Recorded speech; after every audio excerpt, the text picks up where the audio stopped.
Ya, Tribuners, kembali lagi bersama Mutiara dalam wawancara khusus. Dan wawancara khusus kali ini kita akan menghadirkan narasumber melalui via Zoom yang akan memberikan informasi mengenai proses ekshumasi yang dilakukan oleh pihak keluarga korban, yakni Ar-Rozak, salah satu bacalek di pesisir barat yang meninggal dunia. Nah, Tribuners, sudah hadir bersama dengan Mutiara melalui via Zoom, yaitu Mas Guru Putra yang merupakan penasihat hukum keluarga almarhum. Baik, jadi selama di proses TKP itu tidak ada keluarga korban sama sekali ya? Bisa Ya, dikatakan seperti itu ya, Mas? betul. Sama sekali tidak ada keluarga korban, namun ada keluarga dari pihak istri korban. Baik. Kalau boleh Ya. tahu pihak keluarga dari istri korban itu siapa lebih tepatnya, Mas? Perlu kami sampaikan pada saat ditemukan awal itu ada mertua laki-laki daripada korban, orang tua daripada istri korban, Mbak. Baik, jadi yang melandasi dilakukannya ekshumasi ini dikarenakan memang keluarga korban sendiri tidak melihat langsung di TKP dan baru tahu setelah sudah di puskesmas.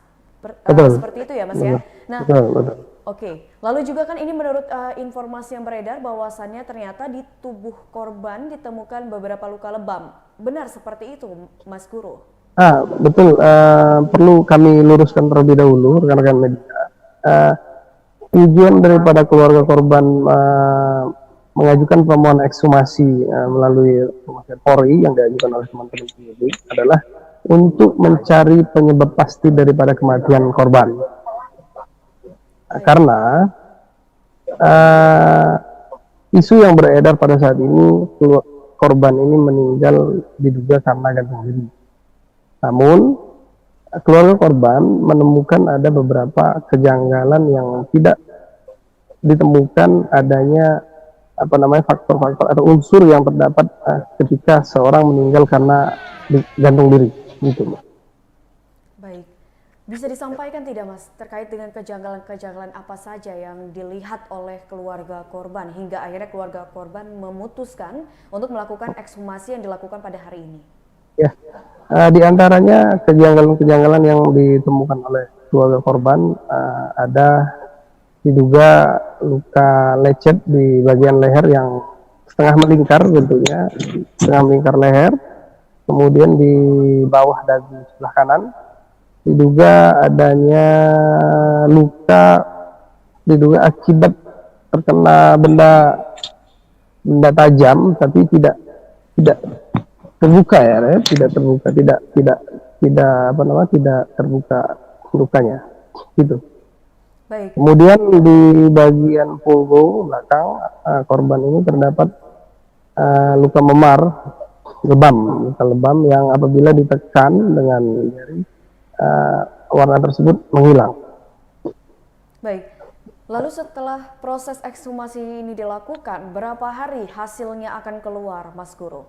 Berdasarkan informasi dari rekan-rekan penyidik dan forensik tadi setelah kami diskusi, sampel ini akan dikirimkan di lab yang berada di Bandung. Berkaitan dengan waktu hasil daripada lab tersebut diperkirakan memakan waktu 1 minggu ke depan gitu. Baik, ini kan keluarga korban sebenarnya curiga atau ada dugaan-dugaan bahwasannya memang kematian keluarganya ini, anggota keluarga ini tidak wajar setelah beberapa hari pasca korban ini dimakamkan, seperti itu ya, Mas Guru? Setelah 2 hari dimakamkan karena keluarga baru menemukan bukti bahwa foto korban ini meninggal dengan cara menggantung diri menggunakan spray kasur. Okay. Tapi kemudian kaki menapak di lantai, agak setengah gigit menapak di lantai. Dan kemudian kecurigaan daripada keluarga korban, kenapa menggunakan spray kasur yang teksturnya halus, kenapa kemudian terdapat luka di bagian leher seperti adanya gesekan terkena jerat tali gitu. Baik, lalu Mas Guru, apakah pihak keluarga, maksudnya seperti ini, selama masa hidup korban, apakah korban ini memiliki musuh atau mungkin ada yang memiliki dendam kepada korban? Berkaitan dengan hal demikian, kami keluarga tidak mengetahui secara persis karena memang beliau ini kegiatannya di Muara II, Sumatera Selatan. Korban ini sesekali pulang ke kampung halamannya di Ngaras ini, dan korban ini baru pulang 2 hari dari Muara II dalam rangka takziah juga karena ada keluarga kita juga yang meninggal. Begitu, Pak. Jadi berkaitan dengan apakah ada musuh atau segala macamnya secara persis, secara rinci kami tidak mengetahuinya. Gitu. Baik, lalu dari pihak keluarga sendiri kan ini memang mereka tidak yakin bahwasannya korban ini meninggal dengan cara akhiri hidup. Jadi ada kejanggalan-kejanggalan yang akhirnya membuat pihak keluarga melakukan ekshumasi.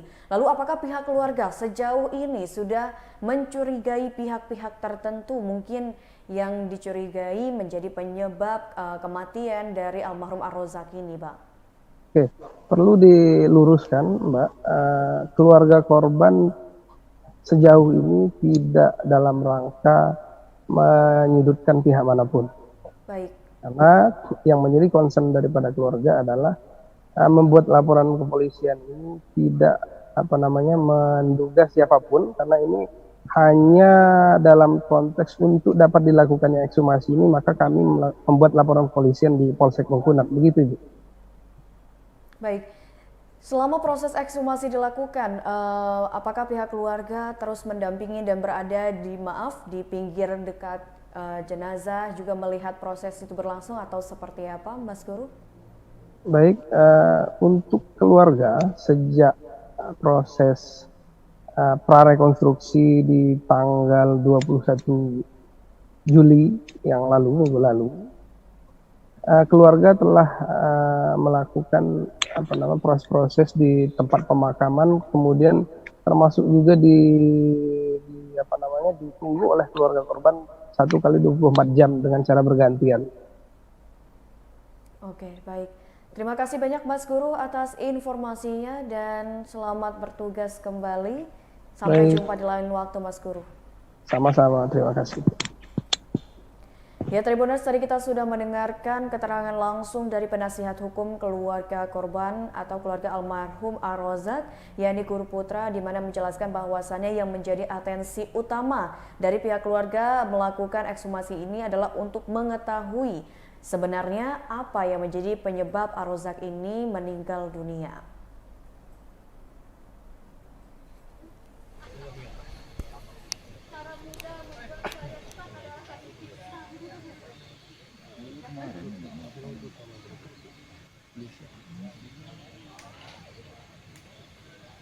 Orang tua kita itu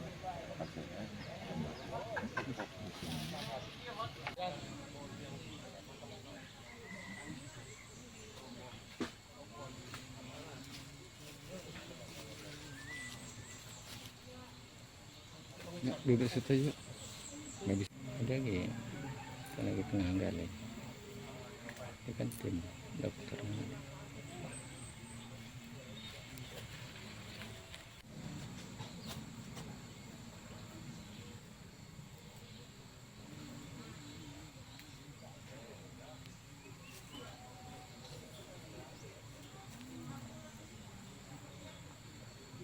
Kejanggalan-kejanggalan yang ditemukan dalam proses itu kemarin itu apa aja sih, Bang?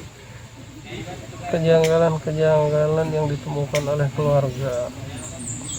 Pertama, keluarga mendapatkan informasi bahwa almarhum ini meninggal diduga dengan cara menggantung diri.